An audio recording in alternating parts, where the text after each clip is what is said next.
Lets you customize the species, features, attire, and class. Oh, that is so cool. It's surprisingly robust, and I actually spent quite a bit of time in here, That's whereas awesome. I typically just skip That's straight over seriously this awesome. stuff. One limitation, though, is that there are only... Hey guys, welcome back to another video here in the channel. We're going to be checking out Star Wars Zero Company. Now, I'm a little surprised. When I saw this gameplay trailer come out a few months ago, the announcement, I felt a little underwhelmed. I wasn't really sure what to expect. Was it kind of like a Baldur's Gate? Was it a Baldur's Gate Light? I learned a little bit about XCOM 2 in the process because it was a game I never actually played before.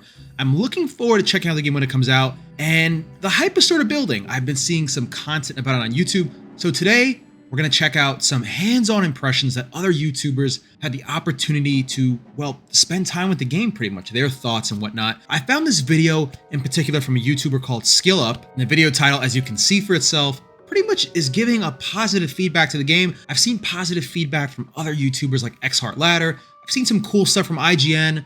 I didn't really want to go with IGN because I feel like IGN's reviews, they're kind of all over the place. I want to go with someone else's time. So with that being said, go and check out Skill Up's page, give him a like, comment, subscribe, tell him I sent you. I'm sure he'll appreciate that effort. With that being said, if you like these kind of videos, if you like these reacts, if you like my comic book breakdowns, my theories, my live streams, and if you just enjoy being a part of the Star Wars Infinite community, I appreciate your support. Don't forget to like, comment, share, and subscribe to my channel as well. It truly means the world to me. So without further ado, let's get into today's video and let's check out what this game is all about. Let's go check out the hands-on impressions with Star Wars Zero Company.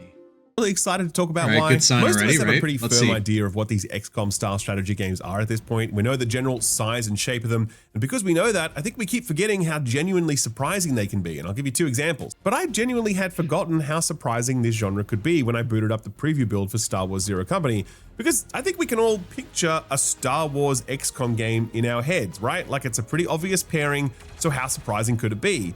Well, it turns out very surprising. Again, I've never played XCOM. I played Baldur's Gate. I can see the similarities. I don't know if you guys have played XCOM or Baldur's Gate. If you like those games, and if you want to give me a little bit of feedback on what those games are about, definitely let me know in the comments below. Enlighten me. I'd love to hear your thoughts and experiences and your expectations for this game. From the first moment I booted this thing up, I was like, wait a second, why does this This looks cutscene awesome. look so good? Why is it written so well? Why is the voice acting so good? Why is the character customization so deep? Why do all these Well, that's environments sick. look so authentic? Why do all the characters I'm meeting seem Yeah, this is giving like a Baldur's Gate cutscene vibe. so interesting? The production layer here is frankly absurd. It's wild how good this looks, and this is a genre that has typically deprioritized its presentation component. Marvel's Midnight Suns went all in on storytelling, but it was very static in how it told that story. Lots of people standing around an old monastery talking to each other. Mario Rabbids had fantastic presentation, but no story. XCOM was pretty Spartan when it came to both presentation and story, since it was an experience that was very much focused on the gameplay. But here, Developer Bit Reactor was like, what if you had a strong story and incredible presentation and rock-solid XCOM-inspired gameplay? So in my opinion, no matter what game you do for Star Wars, it has to have an excellent story. Star Wars is built on storytelling, it's built on the music, it's built on great character development, at least the good Star Wars content, and that's subjective, right? But I think that's a necessity for Star Wars, for quality Star Wars. What if it was just a full stack offering with no compromises? That was very much the vibe I got when I started playing this, and then I got to watch a behind the closed doors briefing featuring some of the studio's senior leadership, and they said almost exactly this. They kept coming back to this mantra of depth shouldn't cost you elegance. And they were never really explicit about what that meant to them, Yeah, like but I this took it looks to mean really that they good. look at other strategy games and see the tension between gameplay, presentation, and storytelling, and it seems like they feel like no game has been able to get all three right at the same time, and I think that's pretty accurate. But after just a few hours with Star Wars Zero Company, I was already thinking to myself, okay, I think these guys have cracked it. Criff. I mean, maybe. Oh, sweet. I mean, this looks incredible. Pendant, nimble, easy to cut loose if something goes wrong. Yeah, another drill. Star Wars Zero Company is set during the era of the Clone Wars, and it tells Nice. the story of a war beneath the war. While larger events play out across the galaxy, Zero Company's shadowy operations subtly tilt the scales this way and that. It's a smart premise that lets the storytellers go where they want without upsetting the delicate balance of the canon, allowing us to brush up against legendary heroes and events without leaving too many fingerprints. You play as Hawks, a former Republic military operative who's fallen from grace and is now doing the only thing they know how to do: survive. In many ways, Hawks is very much your hero to shape. But I love the customization. I think that's really cool. It would be cool if you could just make your own character from scratch, kind of like a Skyrim, but it's so cool to see how deep this is. Like, you can see the scroll wheel right here, and how many options there are. And that's not to say there'll be more options in the final game. A very impressive character creation tool that lets you customize the species, features, attire, and class. Oh, that is so cool. It's surprisingly robust, and I actually spent quite a bit of time in here, That's whereas I awesome. typically just skip That's straight over this seriously stuff. awesome. One limitation, though, is that there are only 2 voices, male and female, and they both have a very specific personality attached to them. They are grizzled, cynical, tired combat veterans who've seen and done That's it okay. all. There's no bright, chipper, optimistic voice, no nerdy science guy voice, no officious Republic bureaucrat voice. This naturally limits the role-playing potential of Zero Company. I could totally see this game being one where expectations were exceeded and they didn't put that level of higher detail into the game. You get what I mean? They made a base game that they thought was going to be fun. They were going to do some cool things with. But maybe if the game turns out to be awesome, I think it could be one of those games where it's like, okay, perfect example. The first Cal Kestis game, right? It wasn't in depth as the second one. And I feel like the first one did well, so well. And they're like, we're going to go crazy in the second one. This could be that too. But the upside is that it does allow BitReactor to tell an actual story centered on a voiced main character that has a personality, whereas this genre typically goes with you being a sort of silent commander. I think I would have been more disappointed with this decision to limit role-playing if the storytelling wasn't good, but so far the storytelling is excellent, so I am more than happy with this trade-off. You know, it's that heady mix of blackmail and sanctimony that makes government work so rewarding. This pre-baked voice is probably naturally going to lead many people to make the same character creation decisions that I ended up making, which led me to a classic gunslinger archetype. Your class choice determines passive like a Han stats and Solo. core active abilities, and in the case of the gunslinger, their core ability is being able to fire off quick, low-damage shots, but if they get a Cool kill, with that. then ability points get refunded, a move that feels very reminiscent of a cowboy fanning the hammer of their six-shooter, albeit much more slowly. It's like his special or something. I like that. With character creation out the way, you quickly settle into the meat and potatoes of the story, and the setup here is very strong. A shadowy outfit is causing problems throughout the Republic, leading to a separatist movement, and so the Republic military want to shut them down. Quietly. A wealthy aristocrat also has an interest in the matter since her house's fortunes have been negatively affected by what's going on, and she too wants things resolved with as little spectacle as possible. So an independent, off-the-books, disposable outfit is just what the doctor ordered. We're prepared to offer Zero Company a generous contract. Smash cut to Zero Company, a ragtag group of outcasts and mercenaries down on their luck and deep in debt to the Hutts. That's right. All right, so it looks like a smaller Star Wars story. I'm okay with that. I'm into it for the story. The gameplay is going to be cool. I'm going to stream it for you guys and stuff, but I'm really interested in the story too. I'm big on a good story. BitReactor are playing all the So hits far, here, I just but they're think the it hits looks for a reason. awesome. And Zero So Company's far, it looks story really quickly cool. positions itself as a classic medley that we're more than happy to sing along to. Can't keep working like this.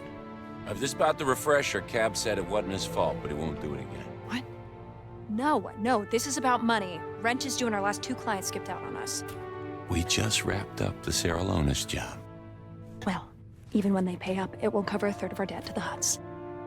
I told you it was extortion and you were all, Everyone owes the Hutts something. desperate Do I owe the times, Hutts something? Drew. Probably. And guess what? Surprise, surprise. Now they are even more desperate. So right off the jump, you probably noticed that cutscene was pretty crisply written with tight dialogue, strong characterization, some subtle and believable dramatic tension. It was so good that I immediately thought to myself, wait a second, I think this game might be well written. Who wrote this? The answer is a team of people, of course, but leading that team is Aaron Contreras, the game's narrative director. Back in the day, he worked on the original Assassin's Creed Black Flag as a mission makes designer. sense. That's a pretty good starting point right there. More importantly, he was the narrative Assassin's Creed Black Flag is like one of the goated Assassin's Creed games. That's why they did a remake.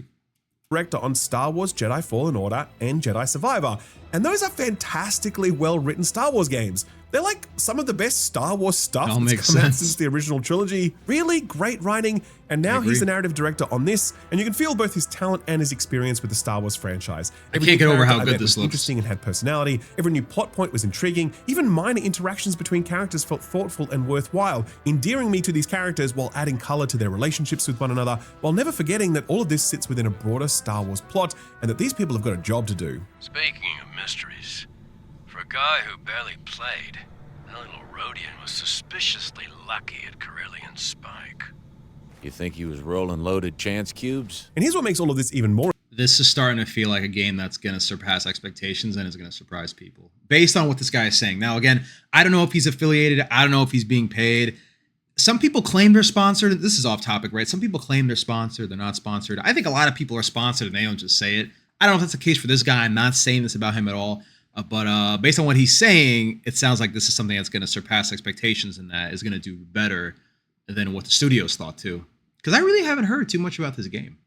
Interesting. This is an XCOM style game, which means if you enable the setting, your main characters, the ones you fight alongside, they can die, and scenes are going to play out very differently depending on whether or not those characters are still around. I love that. To be clear, for anyone unfamiliar with these sorts of games, XCOM games have an option for a hardcore style mode where if someone dies in battle, they die for real. That's it. They're gone for the rest of your playthrough. From a narrative perspective, that wasn't that big a deal in old XCOM because the people you fought alongside really didn't have any story attached to them. But here, many of the people you're fighting alongside are real linchpins in the narrative. If they die, the story is manifestly changed by them no longer being around. And that's exactly what BitReactor have committed to. They've said one of their core pillars is storytelling and decision-making that matters. You will be able to choose who lives and dies, or you'll accidentally watch someone die, and if you carry on with that playthrough, your story is forever altered. I'm really interested to see the different permutations of this story that exist based on who lives, who dies, and who you choose to invest your time into. Because that's the other thing that BitReactor have been clear about. Your story outcomes change based not only on what you do on the battlefield,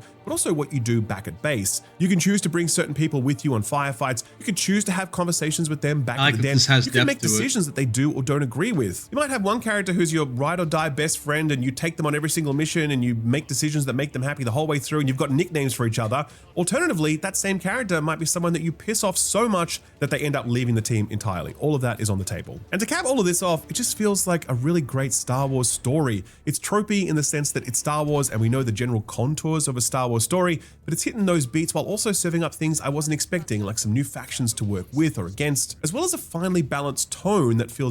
I just like that these cutscenes look clean. Like, this looks like something that belongs in like a bigger game. adult without being too dark. The team say they were inspired by both the Clone Wars animated show and Andor in terms of how they were shaping the story, and you can totally feel that in the finished product. The Jedi games had a sense of swashbuckling adventure with a really strong emotional core. Zero Company feels more like a smartly buttoned up spy thriller full of intrigue and high stakes, and so far I'm really loving it. How many of them are corroded? Okay, so this is like interesting first person gameplay there. I'm working on it. That feeling of being really impressed by the story was no doubt helped by the incredible presentation this game is bringing to the table. And this is ultimately the part that I wasn't really ready for at all. This is what the BitReactor team were hanging their hat on when they pitched us this thing. I've already talked about that elegance line from the briefing, but seeing it for yourself, it's pretty hard to disagree when they say that they've found a new level of presentation here for strategy games. It looks First of all, crazy. these visuals. I really love this art design. It's Clone Wars adjacent, but it's obviously more than that. It's got its own style that feels like Clone Wars for grown-ups. One thing that's cool about these style of games, like if you haven't played a Baldur's Gate or a turn-based strategy game, is that you can plan it out. And I've yet to play a Star Wars game where you kind of plan things out. You know, I've played Tom Clancy games like this before. I've played some other strategy games, Civ 6, Baldur's Gate. Obviously, they're a little bit different, but I like seeing how you can plan out your Star Wars strategy. I think that's cool. Almost. There is a reason for that, actually. The team worked with one Terrell Whitlatch, who was a concept artist on The Phantom Menace. They really wanted to nail the aesthetic of this era, and I think they totally did that. Every scene. And I love that. They're working with the Jedi Fallen Order series, narrative writers.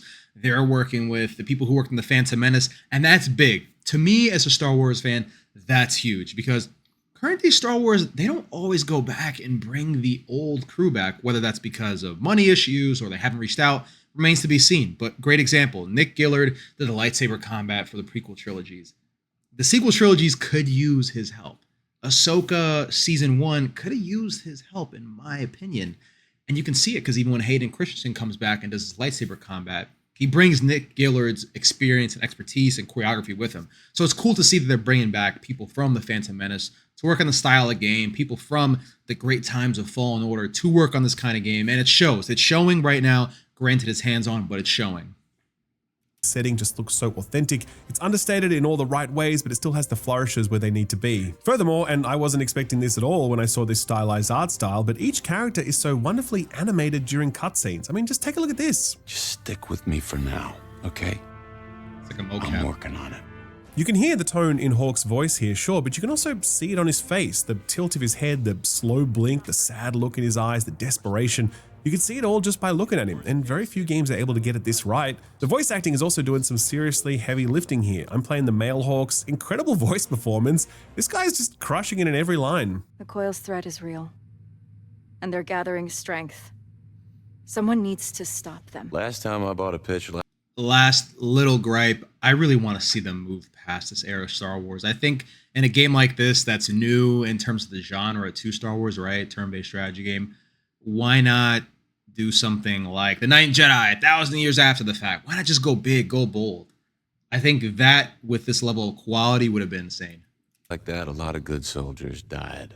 Again, you hear the lines of dialogue, but you take so much more from it owing to the strength of the delivery. You can hear that this guy has seen and heard it all before, and he's not about to go for another go-around when he knows he's going to get spun around. There's subtlety in that delivery, just like there's subtlety in the writing and the animation. It just feels so expertly put together because it is. But Bit Reactor weren't done in trying to find new ways to make this feel immersive. One of the innovations Mario Rabbids brought to bear in this genre was this idea of, what if you were actually exploring the game world rather than just sitting in a mission hub booting up missions? What if you actually had to walk through this world to get to places rather than just be instantaneously teleported to battlefields? That ended up being a really great idea, and Zero Company has its own version of it. See, this makes the game feel alive. So yes, there is a hub, and you will select most of your missions from there. But when you get down to those missions, there are stretches you did a good job. You sold me on it. We are able to walk around and explore space. What does that involve? Well, imagine a combat scenario finishes, and instead of just being teleported back to your base, you just start walking, and then you can move over to the next combat encounter. This mission here starts down at the docks, and rather than just dropping me onto an active battlefield, it puts me outside the mission area where I start talking to people about what the hell's going on, and I try to find a way through. My path is blocked by these goons, so I have to find a different direction. I go around, I'm able to spy something in the distance, I get spotted, and then that naturally leads into the combat scenario. It's all a wrapper, don't get me wrong, it doesn't result in a vastly different or better game, but that wrapping combined with all the other wrapping they've got going on here is really nice, and it speaks to an overall commitment on the part of Bit Reactor. They felt confident in the core gameplay loop they had, and they felt like their point of differentiation was going to be the Star Wars license. And what is Star Wars if not cinematic? That's why you get this great art design, these brilliantly written, voiced, and acted characters, these engaging cutscenes, and these... I'll tell you what, the guy, the narrative designer who worked on this game, he's in for some serious work. Because if this lands and exceeds expectations, I feel like they're going to write this guy a blank check if they haven't already for the third installment of the Jedi Survivor series. And who knows what's to come? Who knows what comes after that? Small but explorable patches of this galaxy far, far away. They got me! What's for supper? On the presentation front, Bit Reactor are looking to enlarge the frontiers of this genre, whereas on the gameplay side of things, it does feel like they're more comfortable operating within the existing borders, and the novelty comes from leveraging the unique opportunities presented by Star Wars. What if you could force push someone into an Overwatch? But you kind of need that because a lot of Star Wars fans like me haven't played games like this before, so I think it's actually kind of important to keep things simple and expand the story.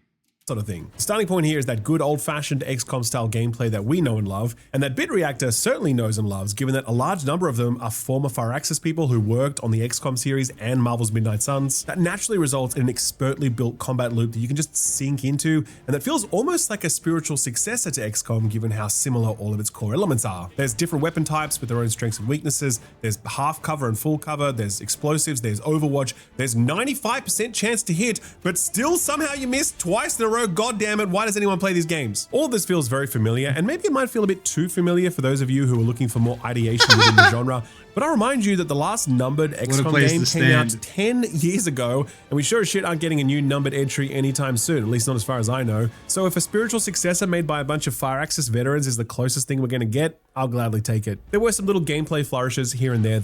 So it almost seems like they're gonna loop in Star Wars fans and then fans of the genre. Though a big focus on exploding environmental objects, certain cover can be destroyed, leaving you exposed. There's a shared super ability meter that allows you to choose which nuke makes the most sense in a given scenario, as well as a backup ability where you can ask teammates to attack the same target as you. But the real gameplay juice is going to be what's squeezed out of Star Wars. How does it feel to control a Jedi on an XCOM tactical grid? How do you balance a Mandalorian's jetpack? How much fire will it take to bring down a droideka? In our Q&A, the dev team were very excited by the prospect of running an entire squad that's nothing but astromechs, and you know what? I too find that extremely exciting. I think it would be sick as hell if the galaxy ends up being saved by a bunch of astromechs, bombing and electrocuting their targets to death, celebrating their kills with excited beeps and boops. It does remain to be seen just how much juice you can squeeze out of Star Wars here, and since I was only able to play a few hours of the game, I certainly can't come to any definitive conclusions, but I will say that my imagination is very alive to the possibilities here. And coupled with the rock-solid fundamentals you'd expect from a team of people who are as experienced as they are with this genre, I think it is highly unlikely that the gameplay side of Zero Company is going to disappoint. I'll cover you. Yeah, what you said last time. Clean kill, Captain.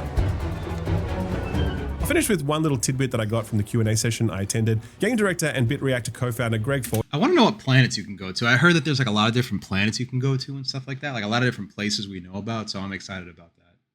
Fortish told the story of how Zero Company came to be. He'd been working at Firaxis for 20 years before going out on his own, and he had the idea for a new XCOM-style strategy game. He'd been speaking to various people about it, and late one night he got a call from Vince Zampella, who had heard the chatter about Greg's game and wanted to learn more. Zampella was really interested and asked him, "Can you make this a Star Wars game?" And now, some 5 years later, Zero Company exists. And so far, it's exceeding all the expectations I had for it. Obviously, the Star Wars license gets you a lot. Think about where you were 5 years ago. It gets you a baked-in audience. It gets you some artistic narrative and musical pillars on which to build. But those things don't count for much if you don't have a strong command of them or any vision for how to use them. And we need only look at the sequel trilogy to see that. For me, after spending a few hours with Zero Company, you can't come to any other conclusion than the fact that Zampella was right as usual. These people not only have a firm command of Star Wars, but a clear vision for where they want to take it. Leveraging the genre experience of former Firaxis staff with a storytelling pedigree of Respawn's writing team is a match made in heaven. We get ourselves a spiritual successor to XCOM in a Star Wars. It sounds like they put together a freaking dream team for this game. That's awesome. Wrapper that delivers rock-solid XCOM-style gameplay fundamentals and levels of storytelling and presentation that are a genuine first for this genre. Depth and elegance, you might say. I think this looks super impressive. I really loved it. I think it's going to be great. It's out on August 27th for PC, PS5, and Xbox Series consoles. Do look forward to my full review at or near the embargo. Thanks for watching, and a big thanks to this video's sponsor, Squarespace. Awesome. All right, guys, so I'm not going to lie. He sold me on the hands-on impression. I think it looks cool. Again, I like Baldur's Gate, even though Baldur's Gate involves like a dice and stuff like that. It's Dungeons and Dragons and style as a game. This does remind me of a cool turn-based strategy game. And I love Star Wars. And now I want to see what the story's about. The cutscenes look pretty freaking cool. Let's see what some of the comments have to say down here.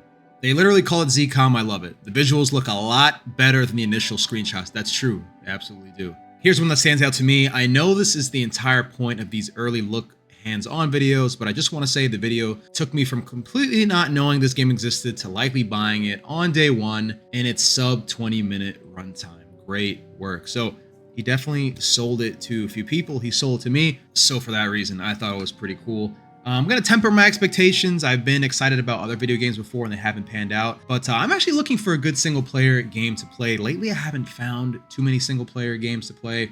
I play mostly like Rainbow Six Siege, and that's kind of been it. I've been playing Crimson Desert as well, and I always go back to Skyrim because, like, who doesn't love Skyrim? But I want to incorporate a new single-player game. I want to share with you guys, and I'm only going to share stuff with you. Usually if it's Star Wars, this is a Star Wars channel. So I'll be doing that with this game for sure, and I can't wait. I want to know what your thoughts are. What did you guys think of the hands-on impressions? Are you going to buy it? Are you going to wait? Are you ready to pre-order? Let me know your thoughts down below in the comment section. If you like this video, if you want to see more types of content like this from me with regards to reacting, definitely let me know that as well in the comment section below. I do have some other stuff coming out. I am going to be reviewing the new Kylo Ren comic series. I actually just read the first issue, so my review will be coming out with regards to that shortly. And I'm going to live stream this game when it comes out in about 10 days or so. So I'm excited for that.